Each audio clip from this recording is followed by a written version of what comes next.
Hello and welcome back. Once again, I'm your instructor, Dawn Lucas, and today we'll be looking further at how to research effectively with a focus on online research, using ideas drawn from Chapter 9, Doing Research, in the textbook I wrote, College Composition and Reading, Information and Strategies. The Internet's information superhighway has changed the process of research. No longer do you have to spend long hours in the library poring over giant books and rolls of microfiche, praying you'll find something, anything relevant to your topic. Now, the first challenge with doing research these days isn't finding enough material, it's avoiding being overwhelmed with possibilities.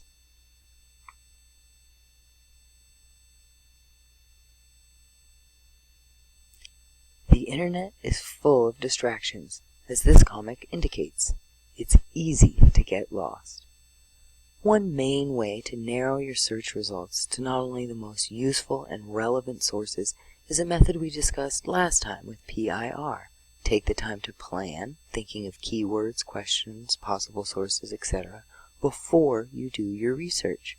You can also narrow the search by knowing how search engines work. There are different types, such as academic search engines, directories, and metacrawlers, which search other search engines, all of which are discussed on pages 237 to 238 of your textbook. You also want to be aware of search engine limiters. They can vary by search engine, but things like putting quote marks around a phrase you want to keep intact, or using a Boolean operator like not to avoid phrases you want to exclude can be a big help, as can using advanced options when they're available. All of these topics are discussed in more depth on pages 239 to 240 of your textbook. However, that is not the only challenge that comes with online research. In addition to trying to narrow your search results, you also need to evaluate the ones that you do look at. I like to illustrate with a comic I read in the Sunday paper. A boy standing at his desk giving a report. The boy says, Lincoln was born in a log cabin in 1809. He opposed slavery and became the 16th President of the United States. His teacher says, very good, and where did you get your information? He replies, the Internet. The teacher says, well done. Okay, let's hear the next report. The next boy stands up and says, Lincoln was brought to Earth by aliens. He was 8 feet tall with a glass eye, and he invented the can opener. The teacher exclaims, that's completely absurd. Where did you come up with that ridiculous information? And he replies, the Internet. This shows one of the main problems of the Internet. While it does contain a lot of accurate, useful, easy-to-access material, it also contains a lot of bogus material as well, because putting documents or pages on the web is easy, cheap, or free, unregulated and unmonitored, at least in the United States. The great wealth that the Internet has brought to so much of society is the ability for people to express themselves, find one another, exchange ideas, discover possible peers worldwide they never would have otherwise met, and, through hypertext links and web pages, suggest so many other people's ideas and personalities to anyone who comes and clicks. In the general World Wide Web, there are no editors, unlike most print publications, to proofread and send it back or reject it until it meets the standards of a publishing house's reputation. This means that the burden is on you, the reader, to establish the validity, authorship, timeliness, and integrity of what you find. Documents can easily be copied and falsified, or copied with omissions and errors, intentional or accidental. Most pages found in general search engine results are self-published or published by businesses, large and small, with motives to get you to buy something or believe a point of view. Even within university and library websites, there can be many pages that the institution does not try to oversee.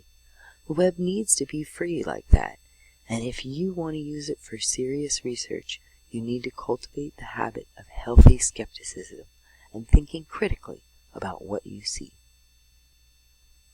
After all, you should listen to old honest Abe Lincoln, who said, don't believe everything you read on the Internet just because there's a picture with a quote next to it. Except we all know that he was clearly born and died well before the Internet even existed, and therefore never said this. Let's take a look at a few quick examples of why you need to be careful. In 2011, there was a total lunar eclipse, which is where the moon fully blocks the light of the sun. This meant that a lot of people were Googling to find out what I just told you. Wikipedia is crowdsourced, and some joker saw fit to change it at a time when literally thousands of people were looking at it. So watch out and be especially careful of Wikipedia. Things that are controversial or suddenly searched a lot, like this eclipse, are particularly hot targets for people to include incorrect information. As another example, if you go to Google, one of the most widely used search engines in the world, and do a search for Martin Luther King Jr., these are the results. You can see my search term there at the top. The very second hit is an innocent-seeming page with a relevant title, but watch what happens when we click it.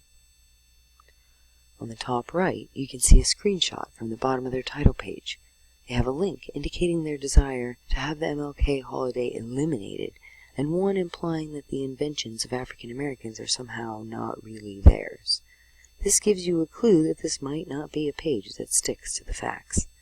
On the left, we can see that this is borne out when we click on the Civil Rights Library link, which says that, quote, the media and the civil rights industry effectively work together to hide the fact that fighting for the same rights for everyone is somehow, quote, un-American and subversive, end quote.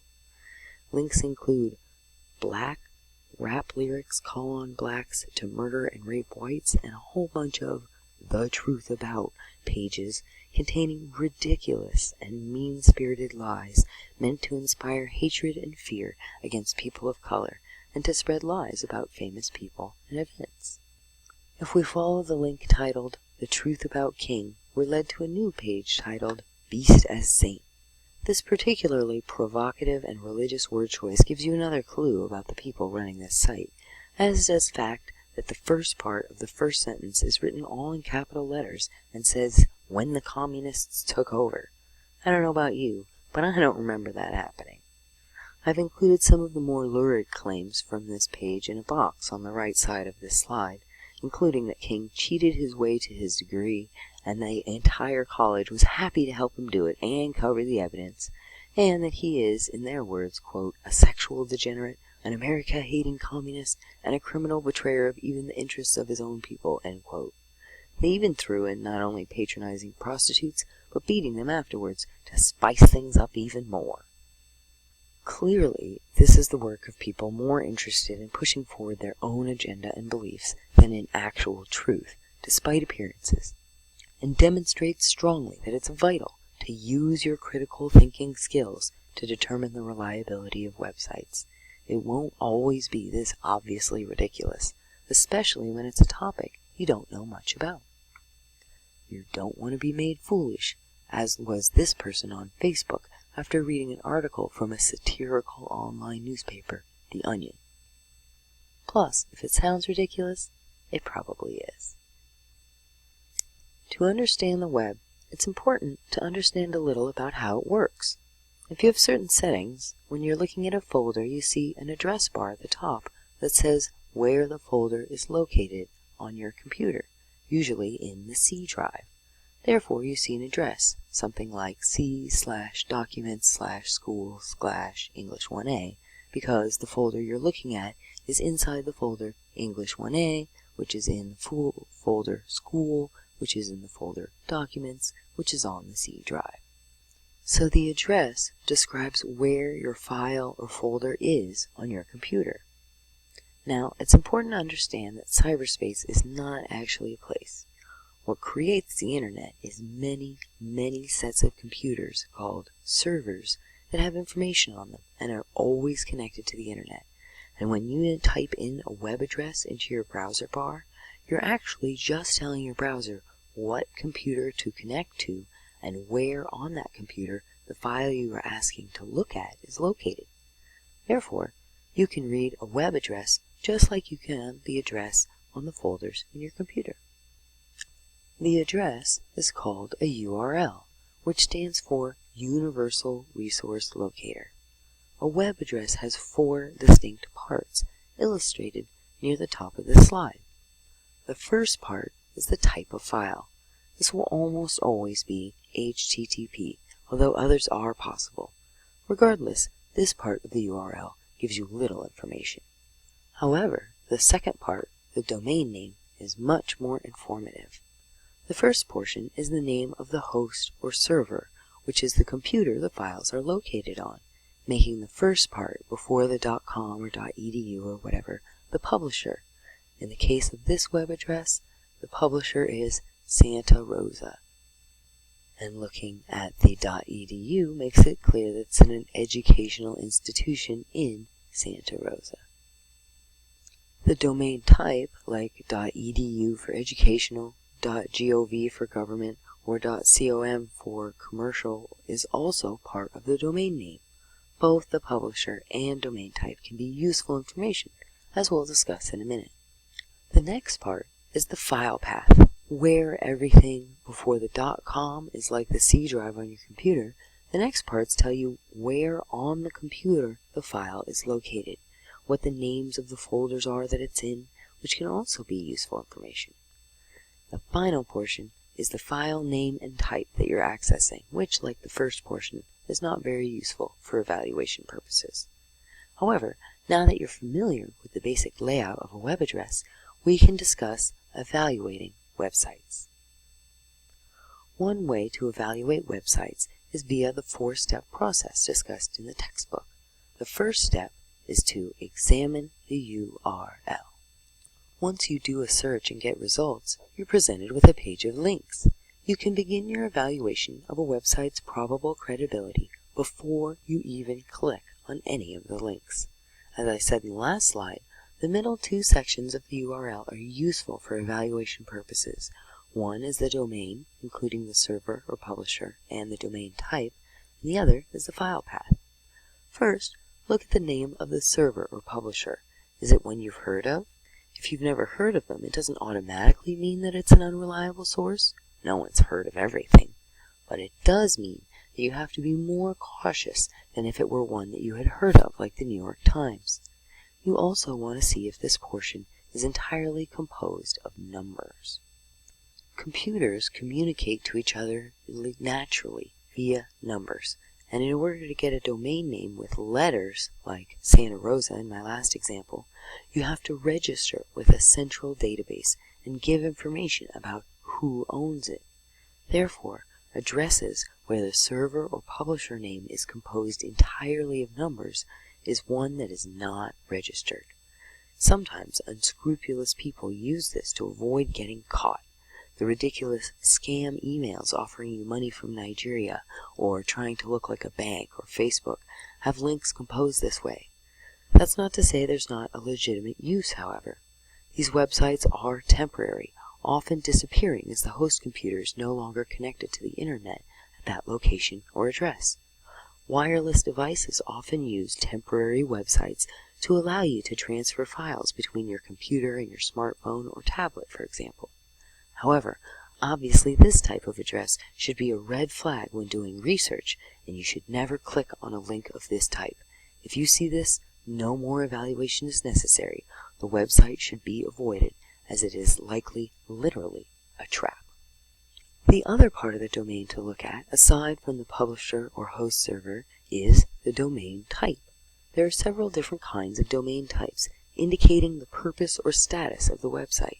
EDU means educational institution, .gov means government, .mil means military, .com means commercial, .org is nonprofit and research organizations. Outside the US, domains indicate country. Canada has .ca, Japan has .ja, and so forth. Once you have established the type, you want to think about whether it's appropriate for your topic, or if it's biased. .edu and .gov are often the most reliable, but not if your essay is about government cover-ups.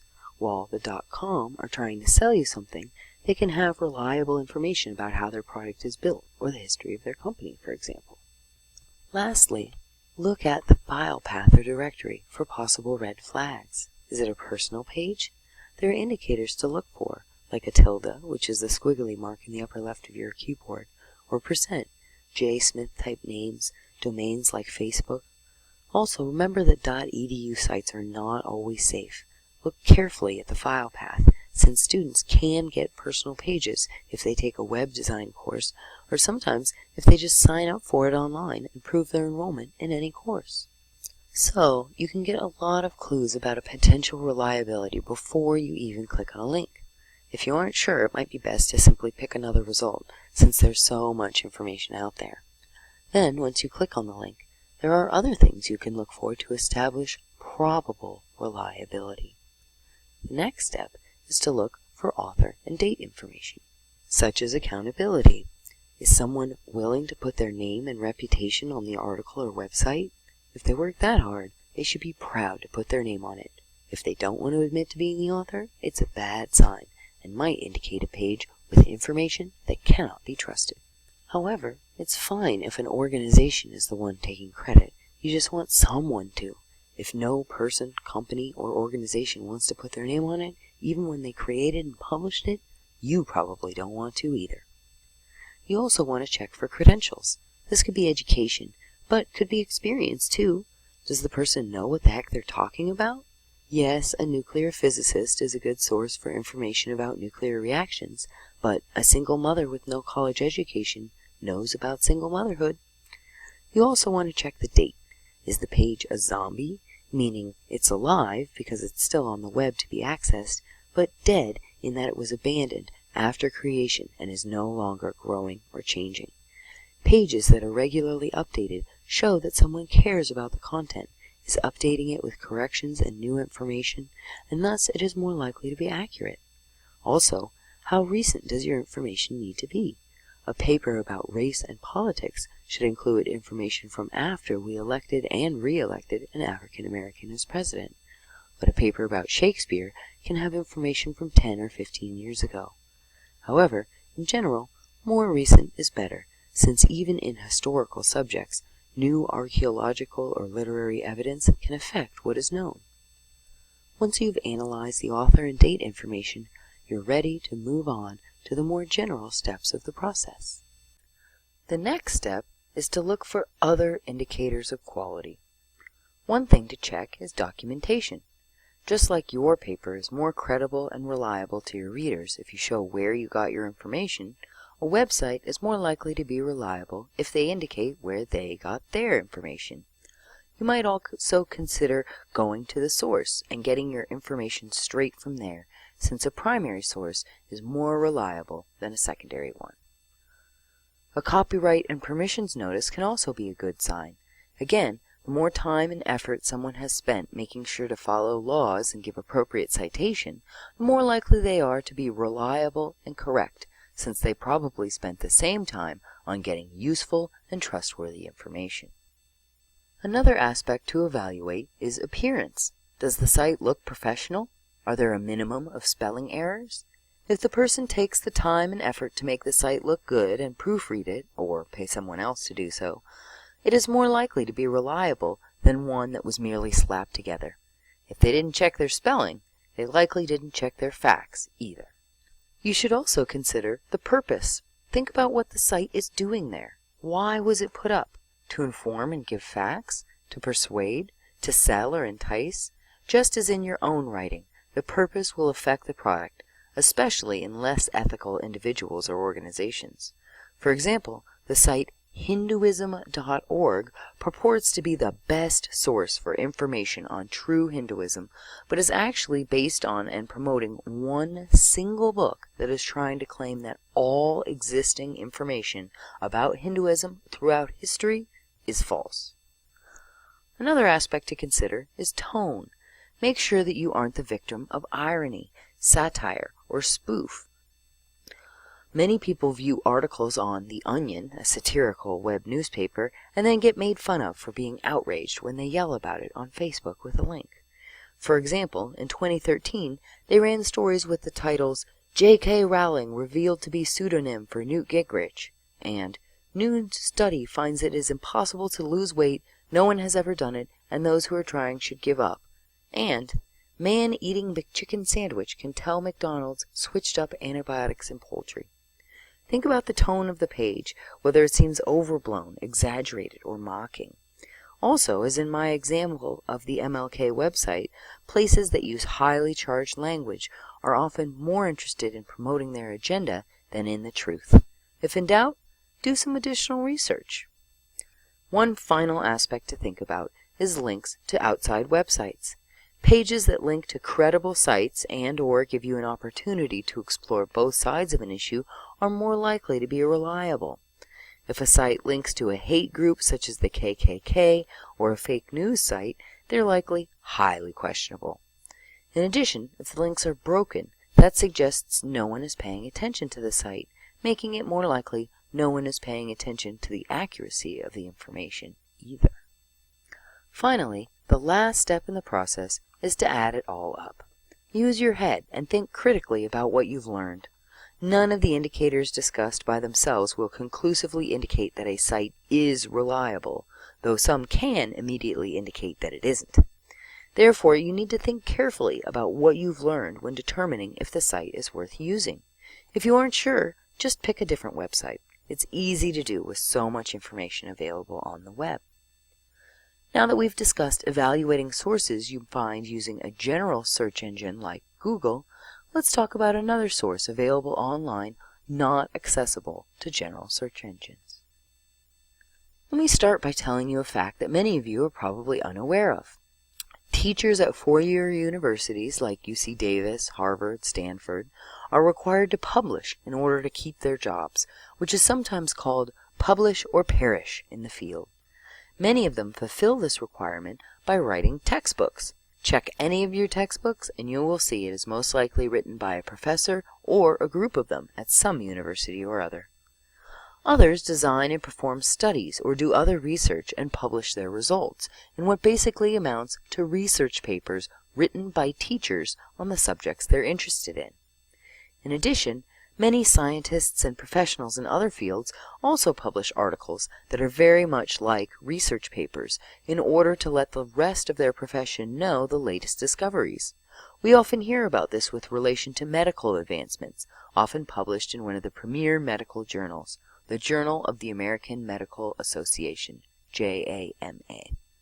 Also, anytime you come across statistics or study results in readings that you do, the source was originally a professional journal, where the study authors published their material to share it with the rest of their profession for recognition and prominence.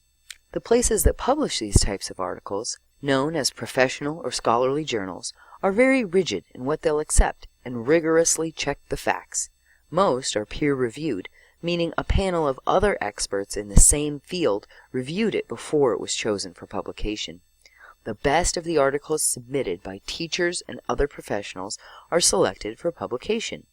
There are many, many, many of these journals, most with a fairly narrow subject range, and the vast majority of them make their contents available in online formats as well as in the physical publications. Basically, their purpose is to share information within the subject field, and they are based on original research and experimentation. They're suitable for academics or professionals in the field and are supported by a system of learning and study. This matters because as a college or graduate student, you are an academic. You can contribute to that community and converse with other learned individuals at a higher level in your subject area.